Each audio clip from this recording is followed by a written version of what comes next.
Hey guys, this is Alex. Hey everyone, it's Matt. What's up, Grappleheads? It's Collin. And this week on Hitting the Ropes Wrestling Podcast, we review AEW's All Out pay-per-view, the highlights, the low points, what happened. We also going to talk about NXT Cardiff a little bit. We do our Den Guy of the Envelope for this week. Did I win again? Did I lose? Who knows?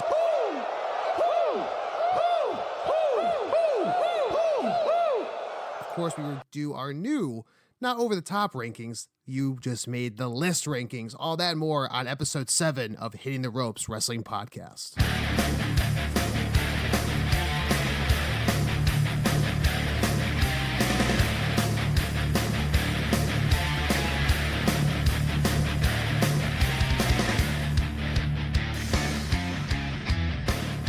So, guys, after a great weekend of wrestling, I think the big story at first here to talk about is, of course, the biggest show of the summer for the alternatives of sports entertainment, pro wrestling, you want to call it. AEW's All Out finally happening after weeks of anticipation.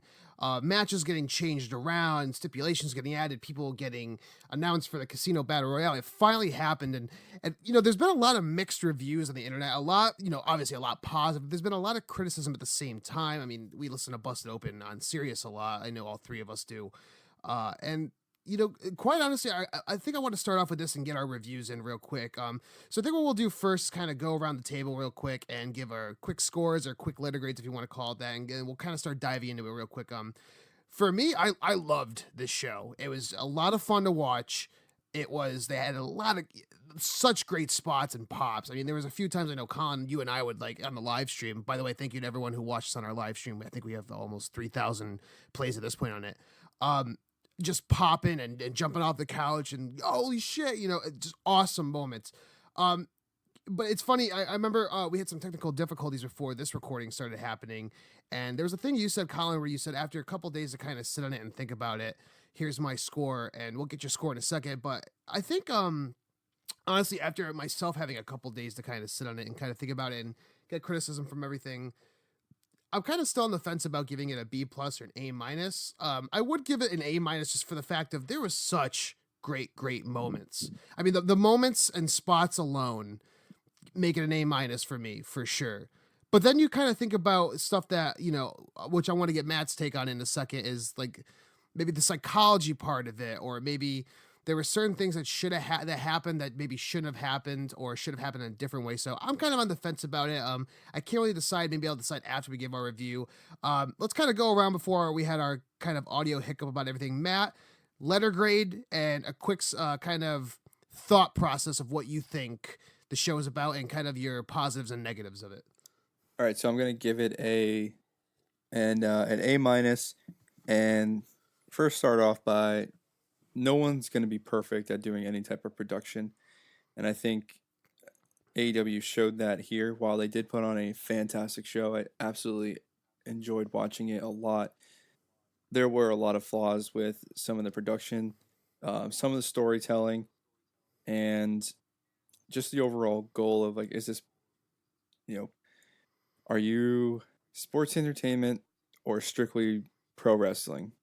Because if they're, I think they go hand in hand, right? But Yeah. pro wrestling, there has to be some type of story told sometimes in order for So you to engage. You kind of feel like they're blurring the line maybe a little bit? Is that what you're kind of saying?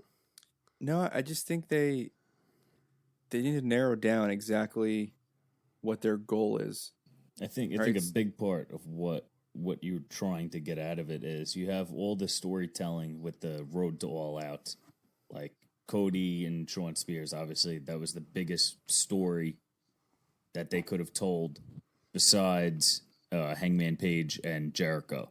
Those are the two matches that had all the story built up to it. But meanwhile, then you have Darby Allin, Jimmy Havoc, and Joey Janela in what they deemed the Cracker Barrel clash, and you have no story for it. So I think that's where a lot of the lash out and the clapback has been, is because it's not really blurring the lines. It's this end is pro wrestling, and then this end is sports entertainment, which is, some people are taking as a negative, or some other people are taking it as a positive. I think when you look out at the negative and make it known, you're kind of bringing the product down as a whole, which isn't probably the best way to go about critiquing something. I think you're right about that, but at the same time, do you guys think you can kind of have both at the same time? Obviously you can. You look at how well WWE's been in business for how long. They do both. I think they're more sports entertainment, obviously, but you look at a product such as NXT, where that's all pro wrestling. But they do tell really good stories in NXT. They do. That is true. Yes. Whether it's a little vignette or something like that, like here in AEW, I think the biggest thing is just using the road to whatever, maybe changing that and having those vignettes on the the weekly television show instead. All right, so save some of those productions. Plan. Yeah. Yeah. And still release maybe some roads to whatever pay-per-view might be coming up for the individuals who are not going to be on TV all the time, because we know that there's going to be off days, off weeks for certain wrestlers, because one of the things they want to do is make sure that they have time to recover and some days off. We see that in NXT. You don't see your favorite guy every now and then. Like one week I didn't see Adam Cole, I think, or maybe it was like 2 weeks in a row we didn't see Adam Cole until we saw him at TakeOver. Yeah. We saw a vignette, but still he didn't wrestle. He didn't show up at Full Sail or anything like that. But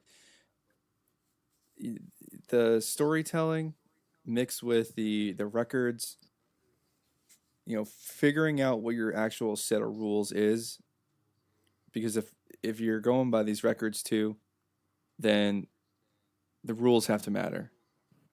Yeah. No, I totally agree with that. It's I think it's kind of one of the things too with AEW is they're starting to kind of work out the kinks. I mean, I know, Matt, you were saying for the longest time, maybe not the longest time, but one of your biggest gripes with AEW was their production and a lot of the mishaps. I know there was a few, especially on this show too, but I kind of think, I think they have to learn, especially, to dive into that real quick. They're going to have to learn how to work out those kinks quickly as possible, because once that live show starts, if that's happening every show, I know it's going to annoy the shit out of me myself. But that's what you touched on right there. It's once it comes to the live show. So I think they'll have more time to iron out their kinks. Right now they're going 30 days, maybe even more in between products that they have right now.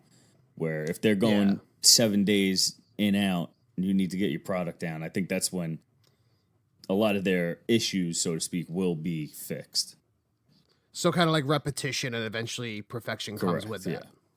Yeah. So to speak on that, about perfection, all that and everything, Collin, I'm sure you're not going to give it a perfect score, but I want to know your score right away. I think you were mentioning a B+ before. Correct? Yeah, like I said, after a couple of days to sit on it and listen to everybody's critique of it, people in the business, hardcore fans, everybody on social media, I think where I was at first at an A-, like you said earlier, obviously we popped like crazy when we were watching it. But kind of settling down and taking all the heat off of it, I think I would have to go to a B+, because I think there is some things that I would have done differently that I think a lot of people would have liked differently. So I would settle in my score at 80, B+, whatever our B+ is, 87 maybe.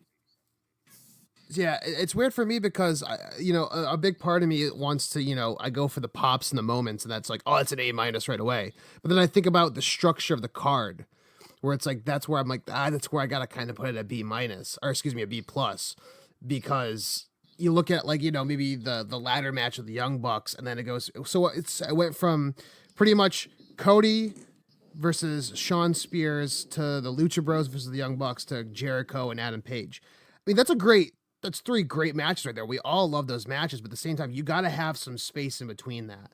Because as hyped as we were sitting on the couch, having, drinks and everything, popping for everything, you got to think about those people in the arena during that Jericho Page match. Like, even I think I might have said that in the live stream. I was like, damn, this crowd's burnt out at this point. You did. I remember that. because they had an hour of wrestling before, and especially which I was shocked that the ladder match was on prior to the main event, because I was like, why wouldn't they put that a little bit lower in the card? Because that crowd after is going to be fucking dead. But see, this is where it comes down to all individual perception of the product. Because me and Matt were listening. This they spoke on. Matt Camp and Bully Ray did on Busted Open today. Is some people may have been burnt out, or it might have been too much for one spot. And me and Matt were like, I don't see it like that. But you're telling us right now that you do see it like that. So I think it's all how you're conditioned, how much you can handle, what you like. Yeah, and I think my I alluded it to me watching like a SummerSlam or the Royal Rumble or WrestleMania or something like that. Like those are long pay-per-views, and I just have to be mentally prepared to watch that. And I feel like I knew AEW All Out was going to be longer, and I was mentally prepared for it, maybe. Yeah. And that might just be, like we said, individual case-by-case person. But I didn't see any problems with the placement of the match. And obviously, I agree that the main event should have been the world title, even though that ladder match was pretty freaking crazy. So. Oh yeah, absolutely. That should have been the main event, no doubt. I guess it's kind of one of the things where, I remember thinking like, man, like there's no cooldown match after that ladder match. There's no like maybe MJF comes out and does a quick promo just to kind of, so people can go take a piss break real quick, and not, obviously not because he's not worth it. He's the fucking best heel in the business, but something along those lines of, some people can go take a piss, go get a beer, kind of relax, take a, a 12-minute, 15-minute breather, and then then they're kind of rested and ready to go for the main event. I think that's kind of like my hold up, because I remember watching that main event and going like, man, like that crowd is tired. Like they're still gonna pop at the end, but they are tired. But so Collin, you're giving it a B plus. I think I'll go B plus as well on that, and then we have an A minus from Matt. So guys, let's kind of go down the card real quick and kind of just give some quick notes and everything. So in the 21 women casino battle royale, the winner was going on to face the winner of a later match in the night for the inaugural AEW's Women's World Championship that is scheduled for October 2nd for their TV debut on TNT, which I know you guys will be at. So we have Nyla Rose won by eliminating Britt Baker. I mean, I think overall this was a very, very fun match to kind of kick everything off, especially on the pre-show. I didn't expect it to be the first match. I thought maybe it was going to be the match before the main card. I had Britt Baker winning, so when she got eliminated, I was pretty kind of bummed out about it. But we had some pretty good spots in this. I mean, there isn't a lot of memorable spots that I can remember from it. And I think if I was going to give it a quick score, I'd probably give it a good like 87 out of 100. Just just a really good way to kind of get the crowd warmed up and everything. Guys, your take on it, real quick. See, that's funny because this is where I think everybody it differs on an individual basis. One of the websites I'm on right now, CBSSports.com, just going through their results and their grades, they gave this match a D plus. Our D plus is what, a 67, whereas around there. I don't think I would rate it that low, but they could have done so much better with the what do you call it, the battle royale. I don't think it really didn't intrigue me as much as I would have liked it to, because I think AEW's women's roster is stacked with some unbelievable talent, and you really didn't get to see all of it. Yeah. Whereas I know it's not going to be a 40-minute match. That's fine. I understand that. But what do you mean by you didn't get to see all of it? What do you mean by that? Because they put out on all their platforms, their social media platforms. Let's see, Big Swole got announced. Jazz gets announced through a video. You get Teal Piper getting announced through a video. So you're kind of working these people up and then really not showcasing them to their abilities. No, yeah. I mean, I feel very similar. Like, I feel like it was very rushed. And like you said, you didn't really get to see too much of what people can actually do. That's true. I didn't even think about it that way, because now that I kind of look back on it, I mean, they had a whole vignette for Jazz, and she was barely in the Battle Royal. So yeah, I was gonna say, I remember when she was coming out, there was a huge fucking pop for her, and now that I kind of think about it, there was I mean, I'm sure there was at some point, but me thinking back on it, I don't even remember one memorable spot with her even in it. I think the most memorable spot was Britt Baker going after, forgot the other girl's name already, but I think that was the biggest. Babe Priestley. Yeah, that was the biggest Yeah, spot right was on the her ramp. going after Priestley. Right, yeah. Other than that, I don't. God, now that I kind Think of it about like this: you have what was the last one we watched? With Brandy Rhodes is fighting, and she has Awesome Kong, right? And then Yeah, that was at Fight for the Fallen. and then yeah. Aja Kong comes out at the end. Was Aja Kong? Aja Kong wasn't in it, right? No.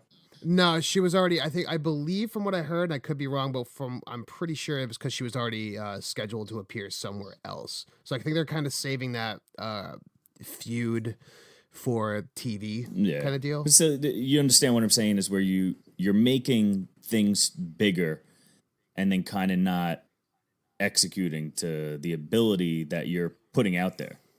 You're amping things up essentially, and then not So do you, fully pulling the trigger on it, which is in no way. I know it sounds like, and this is what I hated about listening to Busted Open this morning, is because I thought it sounded like they were talking shit on AEW, and I don't want it to come off that I'm talking shit on them because one, I know I couldn't do a better job because I'm not in that profession. One, but two, it's just I'm airing out gripes, but by no way did I think the pay-per-view was bad. I would pay for it all over again. It's constructive criticism through the perception of a fan. That's all it is. I mean, I don't know. Like, yeah, now that I kind of think about it, I mean, it was just fun for me to watch for sure, and I knew it was going to be cool. But to be quite honest, I mean, I had Britt Baker winning, and I said, okay, if Britt's not going to win, definitely got to give it to Awesome Kong. And then she gets eliminated, and I was like, whoa, wait, what? Like, what's going on with that? And then Nyla Rose. I mean, I can understand why they kind of want her to be in that kind of position because they kind of want to make her, they want to take these people from the indie scene and make them a homegrown talent. But it just kind of seems like, for me, if I was booking it, I would have had Awesome Kong win, and then she goes to TV, defeats, the winner of the match later in the night, and then, Aja Kong comes out and it continues their feud. It's kind of like the battle of heavyweights. Or even like Brandy Rhodes, you're giving Cody all this, what do you call, all this smoke and this flame, and they're pushing him to be the biggest superstar, which is fine. They could do that. It is part his company. But then you're leaving out Brandy, which is some of the people would be like, okay, well, we don't want Cody to win just because of his name and who he is to the company. It's just, I know what I'm saying? It's how they're going through their emotions. Yeah. They're kind of working out the kinks of everything. So I'm going to go, my final score for this, and we'll say it real quick and we'll move on to the next match. I'm going to go 85. Matt, your score real quick? 75. 75, Collin, yours? Yeah, I'm kind of towards Matt. I think probably like 73. Okay. So moving on from that, we have Private Party defeating Angelico and Jack Evans in a tag team match that was still on the free buy-in show, if you want to call it that. Just always good and fun to see Private Party. I mean, I know at the end it was kind of like a shaking of hands, and then Angelico and Jack Evans kind of getting some heat real quick on Private Party. For this match, I'm just going to go, I love Private Party, and it's no disrespect to them, but I'm just going to go a quick 82 on this. It was just kind of one of those things where it was a good kind of cool down, getting everybody kind of, ready in their seats and getting ready to see some good matches. So I'm going to go 82 on this. Nothing memorable that I remember except for the finisher, which is the Gin and Juice by Private Party. So 82 for me. Matt, you? 85. I definitely enjoyed this one. Private Party is just really fun, and I think these guys have an extremely bright future ahead of them. Yeah, I tweeted out when they were wrestling for this match. I tweeted out, give them 1 year and they'll be huge, because I can see them they're already kind of getting pushed, pretty big. I mean, I know when I see them next, it's going to be AEW in Boston versus the Young Bucks, so that's going to be a great match. Collin, your quick score on this? I would go at 83 with a solid B. I think it was, I enjoy it. I think ever since the first time I saw Private Party, and especially after seeing them live when we did in Poughkeepsie at the NEW show, I love what they do. I love their, what do you call it, their characteristics when they're working with each other. That's not the right word, but I'm going to go ahead and roll with it because I already said it. But you know what I'm saying? The kind of chemistry. You mean chemistry they have? Another word that starts with a C, whatever. But no, their chemistry is just great together. So I love watching those guys and see what they could do. Cool. So we kind of have a solid around the B range around there all around. So going next on, we have SoCal Uncensored. That's Christopher Daniels, Frankie Kazarian, and Scorpio Sky against the Jurassic Express, Marco Stunt, Jungle Boy, and Luchasaurus. Overall, this match was awesome. I loved it. It was really fun to watch. A great way to kick off the main card. I am fucking pissed that they did not put over the Jurassic Express, because these guys have been busting their asses, not only on the indie scene, but busting their asses on being the elite, getting everyone stoked for AEW, going to all these indie shows and getting people excited and getting very, personal with the fans to get them hyped up. I get why they put SoCal Uncensored over. They want to make them a mainstay in a good faction in AEW, and definitely want to give them the tag titles at some point. But man, these guys have been winning a lot, and there's these Jungle Boy and Luchasaurus at least are so over at this point that I'll admit I was pretty fucking pissed and kind of fucking surprised too that they did not go over. But all emotions aside, if we want to say that, I'm gonna go with this match a quick. I'll go 86.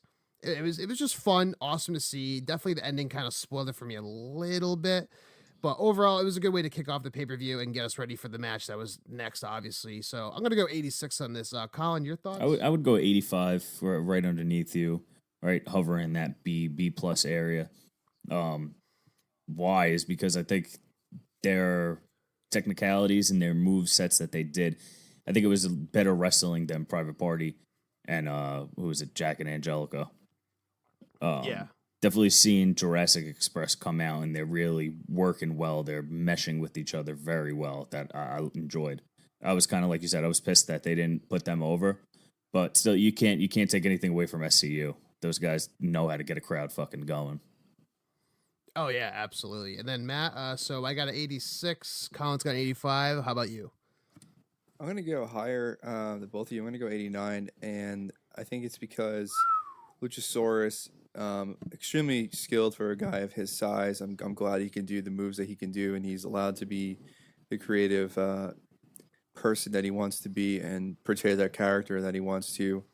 Obviously, Jungle Boy killing it with his move set, and Marco Stunt also coming out there and, super small guy, but still extremely fun to watch. And SoCal Uncensored, the one thing they are proving is they are the veterans, and I think that is why they had to win, not just put over Luchasaurus or Jungle Express. Jurassic. Yeah, Jungle Express. Jurassic Express. There's a time when you got to put someone over, and there's a time when veterans still need to establish dominance. And I think in the beginning, these veterans need to establish dominance a little bit. It's a good thought process on it. So you're going 89. Colin's giving it 85. I'm going 86. So we definitely have, the B plus range for that one. Up next was Pac defeating Kenny Omega by referee stoppage, or, pretty much knocking him out with a submission move. Obviously, Jon Moxley was supposed to be at this event to go against Kenny Omega due to an infection in his elbow. They replaced it with Pac, which a lot of people were there. The crowd was kind of heated when Pac came out. I mean, obviously, he wasn't in AEW for a long time because he had the Dragon Gate World Championship. He wasn't allowed to lose in other promotions to kind of build up Dragon Gate. So the crowd I feel like they kind of put that on Pac a little bit when he came out. There definitely was some mixed reactions for him, which I thought it was going to be a huge pop. Definitely not his fault. It's just kind of, promotion he signed with. This match overall, though, loved it. Just some great fucking pro wrestling in it. I mean, there's the high spots that Pac was doing. I mean, I remember at one point when I think it was a suplex over the top rope to kind of the guardrail at the bottom, and I remember Collin was like, "Holy fucking shit!" Like watch his leg, and just great overall spots around it. Obviously, Pac doing a submission move. I'm not even sure the name of the submission move, but kind of getting on Omega's shoulders and choking him out. I thought it was a great ending, quite honestly. Now there was some mixed reactions on Twitter about it when we were live streaming. I was looking, but overall, I love this match. I'm going to go this match a good solid 89. I thought it was just awesome, and I want to give it an A minus, but I don't know. There's something about it that's just giving me, my instincts are telling me to give it an 89. Just good overall fun match. I feel like these guys are going to have a lot more, kind of times to go against each other on TV, and they're going to kind of save the really, really, really good shit for that. Colin, your thoughts on it real quick? It's, I'm torn. I hear you say in 89, and you can't go over that. And I was honestly, I'm looking and I'm like, I want to give it an A because I think it was the best showcase of technical wrestling that they had all night. I think everything else was more spots, which isn't a problem. But these guys, they went out there and they fucking killed it. I know during our live stream, I said Kenny Omega just pisses me off with his little hand motions. That's my own personal gripe. Don't get me wrong. I love Kenny Omega. I bought a shirt of his. So I think I go maybe one spot higher than you. I'll go 90 with an A minus just because, like, one of the things I said, I think, during the live stream is that I love that when they kind of bring the match back to an actual fight, when you're actually watching two guys going at it. Like I said about that Matt Riddle fight a couple weeks prior on NXT that ended in a TKO.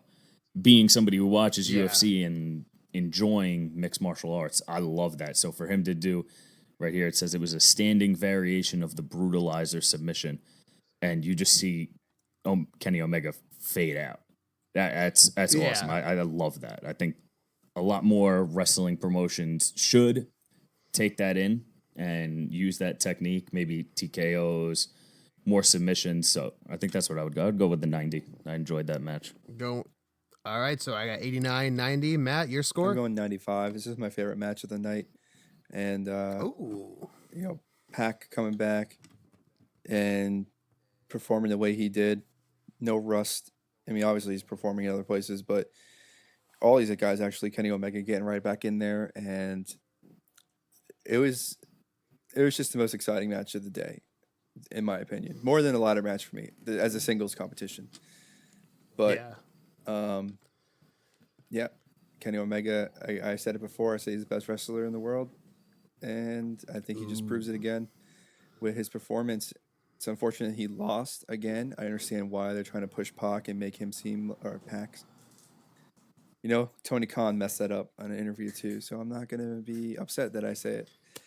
You can say it either way. But, so he comes back. Obviously, he still looks like he's in great physique and, still able to show dominance, which is good. And I think that was what their goal probably was overall, was to have him, right? It was supposed to be him and Kenny kind of figuring out who's going to be who's going to go headline for the AEW championship, and they pulled him out because what is it, Dragon Force? Dragon Gate? Dragon Force band. Dragon Gate wouldn't allow him to lose. Through the fire and flames? Obviously, playing Guitar Hero. Obviously, he was probably going to lose then.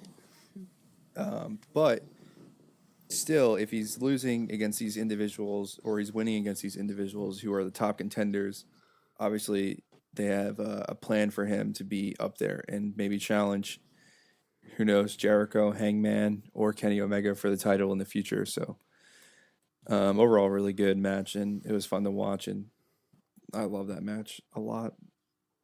Cool. So you go 95. All right, so we got all of that, and then we've got to our next match, which I don't going to get a lot of shit for this, but this was just, I think this might be my match of the night for this pay-per-view. We have Jimmy Havoc defeating Darby Allin and Joey Janela in the Cracker Barrel motherfucking clash. I don't know why, just maybe it might be, maybe I'm just a spots guy. I mean, I love some good technical wrestling and everything, but man, this was just so fucking fun for me to watch. I mean, that spot where Darby Allin does, what was his move called, where he kind of drops on his back? The coffin drop. The coffin drop. When he did that with the barrel, and the barrel just goes in like a million fucking splinters, I was like having a holy shit moment, but also it was just so awesome to see and so funny. I mean, the start of this match where they kind of tape Jimmy Havoc up, and then he's like kind of like telling him like, come over here, come on, jump on me. Then he goes for it and he moves out of the way. I mean, I was just like, this match is just going to be so fucking good. And I mean, the spot of the night for me was probably, and I know for UConn, was when Janela kind of did that, I don't know what, like a front flip spear. I think it's the Canadian Destroyer. I think they call that. Yeah, when he attempted it over the side. Yeah. Yeah, I mean, that was just like out of nowhere. Did not expect that at all, and to see that just happen like in the in like a flash like that was like, holy shit. So overall, I mean, also I have to mention real quick, the greatest wrestling spot I've ever seen was Darby Allin with those tacks on his skateboard, and he just lands in or goes He right drops in it on him. on Janela. Dropping in on Janela. Like, I was like, dude, like, you don't even say this shit like Tony Hawk's Underground. It was awesome. So overall at this match, I'm gonna go. You guys are gonna hate me for this. I'm gonna go 94. You know what? I'm going 94. I have no shame in saying that. It was definitely my favorite match of the night as far as spots go and popping for everything and holy shit moments. So overall, just really fun. Just something about these guys, like, you just know when you get all these three guys together, you're gonna have some great spots and some memorable moments, and they're gonna use everything they can around the ring to their advantage. So I'm going 94. Matt, yourself? I'm going to go 90. I think this had really good spots, like you said. It pretty much was a spot fest from the beginning. I mean, Darby Allin walked right outside of the ring and immediately grabbed some weapons, and that little, tie-in havoc to the chair was pretty cool, and just every little aspect of it was amazing. And that Joey Janela bomb, what was the bomb? Canadian The Destroyer. Canadian Destroyer. I think that's what they call Canadian Destroyer to Darby Allin was ridiculous. So, oh yeah. but I mean, Lightning I'm fast, hoping too. what I mean. Sorry, let me recollect my words here. What I hope this does, though, is allow them to create a title for these type of individuals who are putting on these great matches, who probably aren't going to be in that main, title picture. These guys aren't the ones that are probably going to be facing Chris Jericho for the World Heavyweight Championship at the moment, at least. But there's got to be some type of title made for people like this who are putting their heart and soul into these matches and delivering and making us pretty happy. Oh, I totally agree with that. It's going to be interesting to see. Like, will they have an intercontinental, a TV, who knows, an internet, hardcore? What the title is going to be. They're definitely going to come out with something, but I guess like time will tell, and kind of see what they work with that. But I would definitely love to see these guys, even though they're, I don't want to say mid card guys, but they're usually put in the mid card for the pay-per-views and everything. So to give these guys a title at some point would just be nothing short of awesome. Collin, your quick thoughts on this before we move on? I would go split the difference in between you guys, going with a 92, really hovering in that A category, because like you said, I love the spots. So if you take what I said about Pac and Kenny's match, where it was really that technical wrestling, this was really a spot fest, and there's by no means any shame in that, because I think that's what draws us all to enjoying that. I mean, look, you had all three of us wearing our Bad Boy Joey Janela shirts on, so obviously this style, this style really speaks to a lot of people, and it really brings them back to what they started and why they started enjoying the product, so to speak. It was just so many good spots, but you guys touched on them all. The drop in with the skateboard, the taping havoc to the chair, the destroyer through the table. You got barrels breaking. You got fucking, what are those things called? Biscuit. Oh yeah, I forgot about the biscuits. Yeah. The only spot that I missed that I know you guys popped for, I was looking at the live stream or something, interacting with one of our fans, and it must have been a spot where Janela went to dive at somebody and then they moved out of the way or something, and he just hit the ground out of the outside, and you guys were like, holy shit. I was like, what? They're like, dude, no one was there. And I look up and it's just a lifeless Janela. That was the only spot I missed. Guys, next we have the Dark Order defeating Best Friends, Chuck Taylor and Trent Beretta.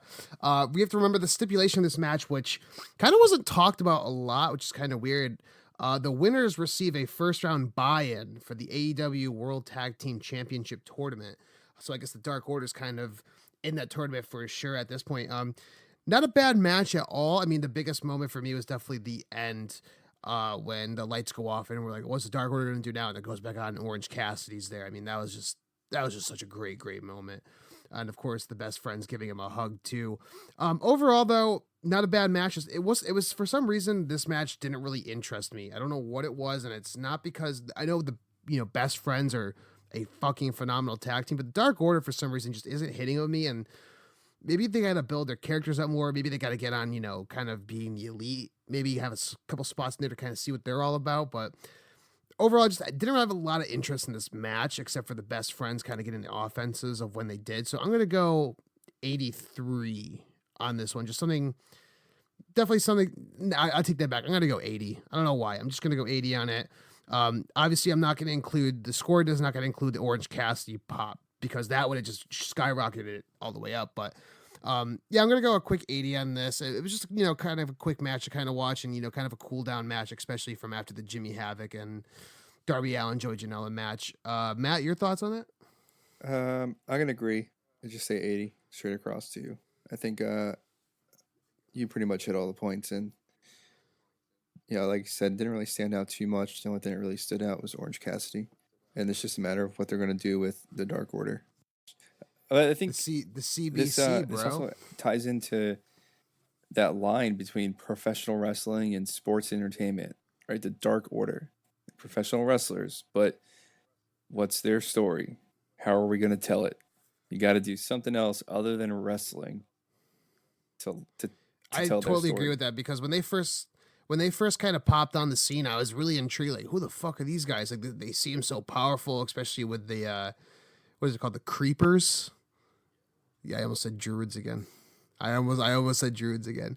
But now it's at the point where when they debuted, I was kind of like, whoa, what the fuck are these guys? Who are these guys? And now I hate to say it, but now I'm kind of like, dude, I really don't give a shit. Like, you're not giving me any backstory on it, and all it is kind of, it's just okay. Here they are. It's like, well, we need some backstory of who they are, and maybe you can look up some videos of them on the indie scene, but it's just them. But I want to see some actual storytelling, some kind of vignettes. I want to see stuff like that because every time they kind of pop up now, I'm not interested. It's kind of a okay. I don't know what these guys are about. I don't have any story to go along with it. I don't have any, opportunity, maybe not opportunity, but I have no reason to get invested in these guys. I don't know what the hell they're about in anything, and you're not giving us anything. Well, think about it like this. Like, so say you have I don't want to use this term, but I'm gonna have to. Say you have the casual fan who watches Being the Elite or something. They'd see that vignette with Orange Cassidy come on. What if they know nothing about him? At least they got a little bit of something. At least they got a little bit of like, this guy doesn't talk. He tries to play the whole 80s kind of cool guy. So now when he shows up at All Out, everyone's like, oh shit, that's the guy from Being the Elite. What's going on with him?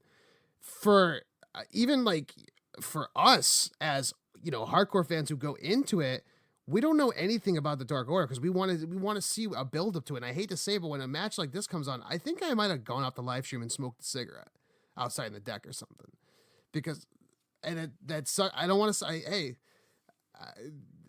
I mean, I don't want to shut up, but I don't know. It's just one of the things where I have no reason to get invested in the Dark Order matches at this point, and I'm hoping maybe they can kind of do something up with them.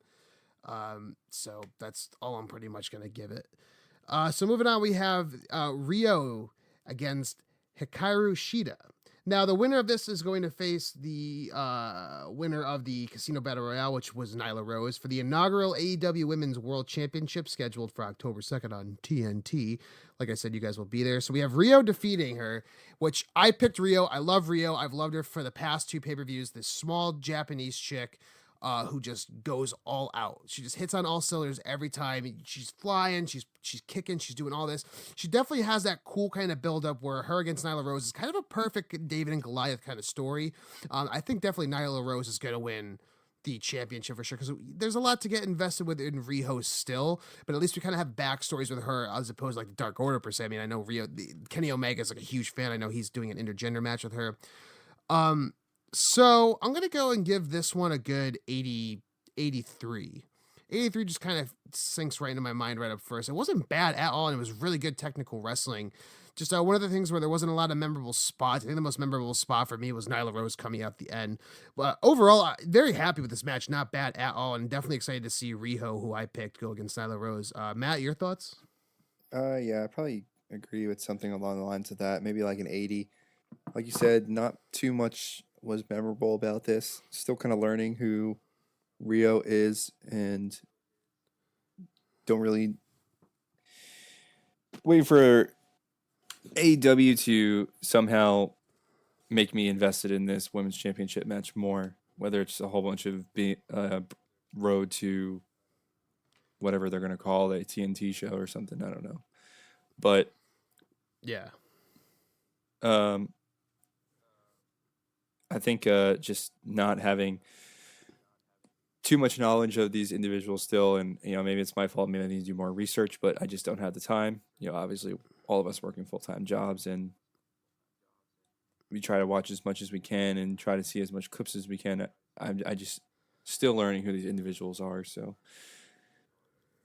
Yeah. I mean, all right, cool. So moving on, guys, we have one of the, I guess there was pretty much 4 main events to this, if you think about it. But moving on to the first main event of the night, we have Cody, who chose Maxwell Jacob Freeman, the greatest of all time, going against Sean Spears with Tully Blanchard in his corner. This match, however, I want to say, I kind of just thought about this while you were talking real quick, Collin, was this match had, we talk about emotional investment and storylines within characters.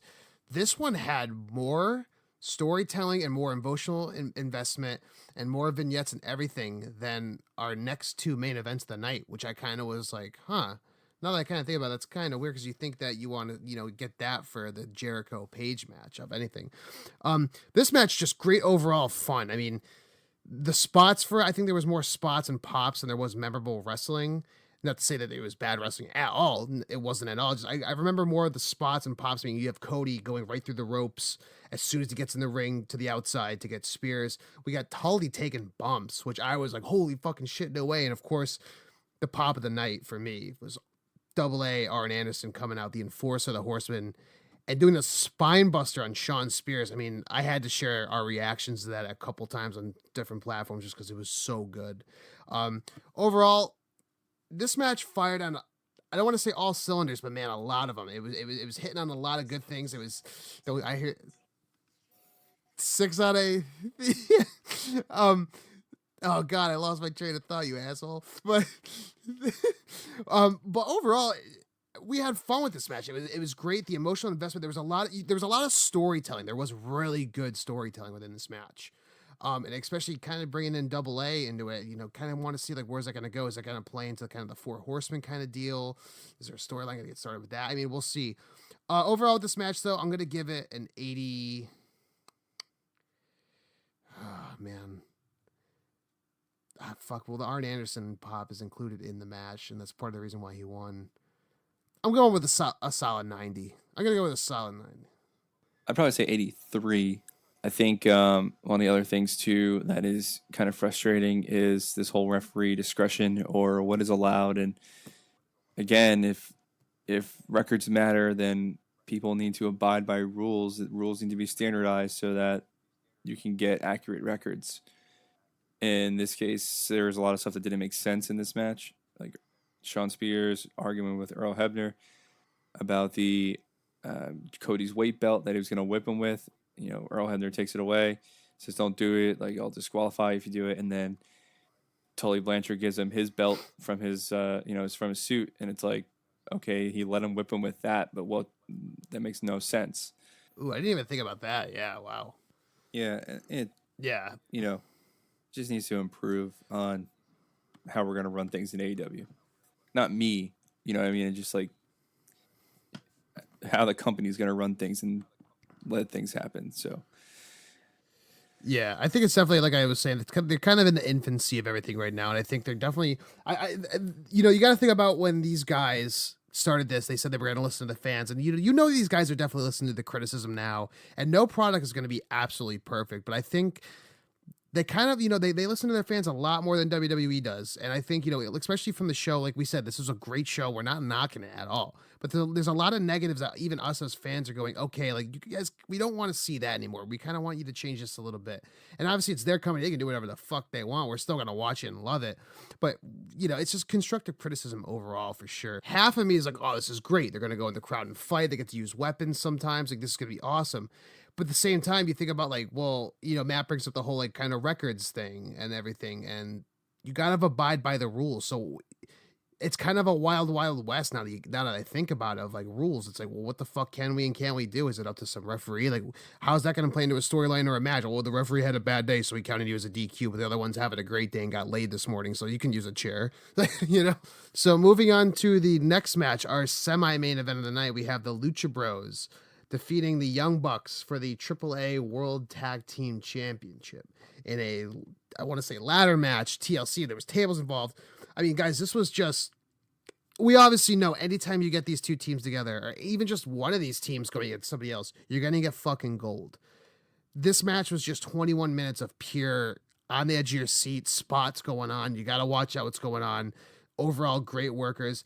I don't want to say this is the best time I've seen them together, but at the same time, I kind of do. I'm kind of on the fence about it. I mean, especially that Canadian Destroyer off the ladder and in the table. I mean, holy fucking shit. Like, just, that had me going. No, there wasn't a bigger spot all night. Yeah. I mean, we had Janela doing the outside, but from the top of a ladder, like, dude, it looked like he was going to fucking paralyze him. It was just absurd. So kind of giving this a quick score, I'm going to go a good, like, 89 on this. I'm going to go a good solid 89, 88 around that range. I mean, it was just so fun to watch, and it definitely got you hyped up because we had been waiting for this match for a long time, especially with, you know, weapons involved and everything. So I'm going to go, I'll go 88 on this one. Matt, your thoughts? I'm going to go with a 93, but deduct 1 point for the no sell of injuries. So, like the post-match stuff, it's a 92. Oh, wait, did I say 93 and then deduct 1 point? See, my scores are all over the place myself. I just realized I just created 93, then deduct 1 point. It becomes a 92. So 92. That's a 92. I'll up mine. I'll go 90. I'll go 90 because, you know what? My scores are all over the place. I got to be more consistent. I'm going to go 90 on this one. So 92. Yeah, but you're totally right about that, Matt. Especially when I listened to Busted Open today, when, you know, Jericho's backstage and the Bucks kind of just, you know, they were just standing around like, okay, cool, yeah, you won, Chris Jericho. But it's like, you guys just like got the shit beat out of you. Like, even if you kind of had the doctors kind of helping them, and Chris Jericho goes over to them like, see that, you see that, like that would have even been cool itself. But I mean, I don't know, like. I just love when you get these two teams together. It's just always just so fun to watch. But I guess we're all going to go in that the 90 kind of range, and of course 93 minus 1 equals 92. Steiner math here. Yeah, kayfabe matters in wrestling. So yeah, absolutely. And these guys, I got to give credit to Ray Phoenix. I mean, especially him having that hugely injured leg. This guy was just going all cylinders, baby. All cylinders. You're not really going to see a bad match with either of these guys, because even if, like, you know, a team's a little bit of green or something, they're going to tell them like, hey, like, let's try this. Let's try that. Don't be afraid to try different things with us. Like, especially the Bucks. I know the Bucks are very creative about that. And Pentagon, I can't really speak on Ray Phoenix, but Pentagon himself, I mean, he can just work with anybody. I mean, because you want to know if every match is going to be a 4 or 5 star match. Because you think that every match they put on has been a fucking masterpiece. But at the same time, thinking about it like this, like, so for an example, minor league hockey teams scrimmage against major league hockey teams all the time in off season, because they got to get those minor league guys better. They got to get them ready in case they get called up. So I think at the same time, you got to think about, like, a team like Private Party needs to go against the guys at the Young Bucks on that big platform and not be just on the pre-show to get better and better and better. So they, maybe at some point they can become the master points. I guess that's how I kind of see it. You know what I mean?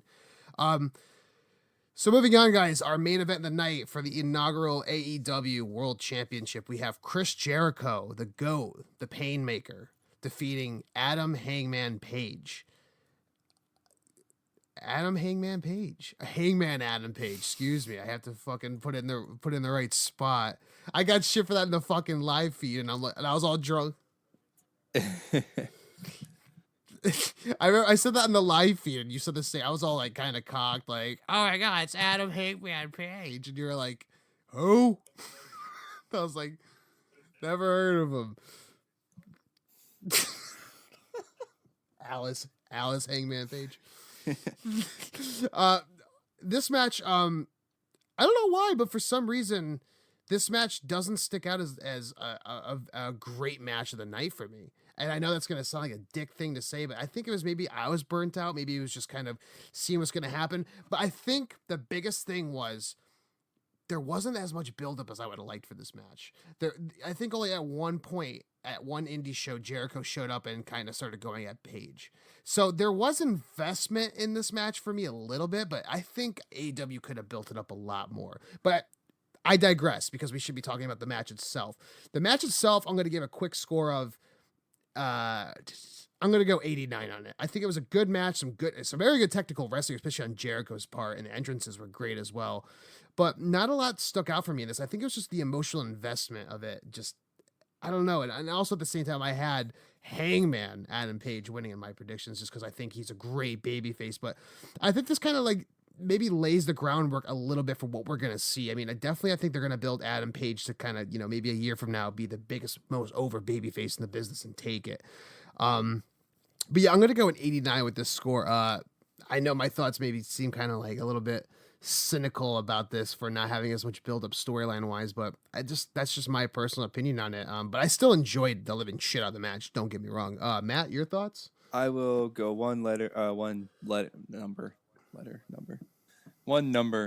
higher than you, and I'll go 90.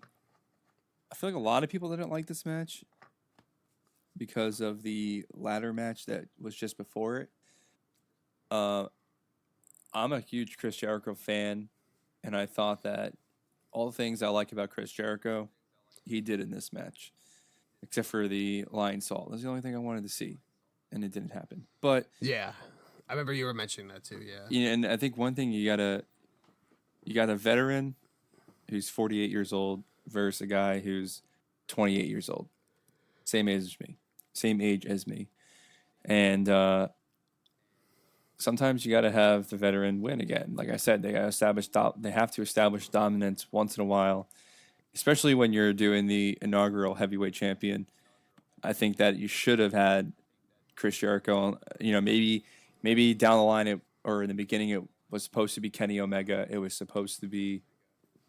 That's who I think it probably was supposed to be, and then they changed it because of the whole Pac situation and then the whole Jon Moxley story. Maybe that's some of these things that happened. But using Chris Jericho as your guy, he was one of the first people identified as who signed to AEW. Remember he kept bragging like, I got the biggest contract ever offered to me, man. Whatever.